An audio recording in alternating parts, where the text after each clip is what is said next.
محتاجوں سے مہنگا مال خریدنا صدقہ سے بہتر ہے۔ سخت کلامی سے رشم جیسے نرم دل بھی سخت ہو جاتا ہے۔ ایک بے نمازی جب خدا سے مل جاتا ہے تو خدا اس کی دوسری خوبیوں پر کوئی توجہ نہیں دیتا۔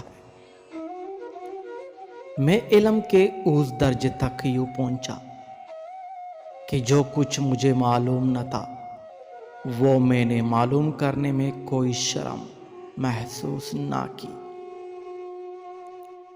محتاج کو مہلت دینے میں کوئی احسان نہیں بلکہ عدل و انصاف ہے۔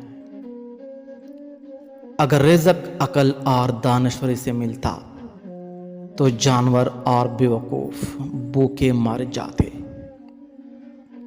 غصہ کرنا کسی دوسروں کی غلطی کی سزا خود کو دینا ہے۔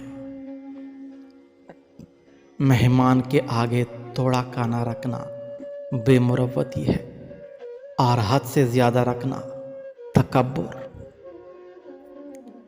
جو شخص حرام کھاتا ہے اس کے تمام اعضاء گناہ میں پڑ جاتے ہیں۔ اپنے کلام میں نرمی اختیار کرو کیونکہ الفاظ کی نسبت لہجے کا زیادہ اثر پڑتا ہے۔ اگر کوئی شخص قرض لیں اور دینے کی نیت نہ ہو تو وہ چور ہیں۔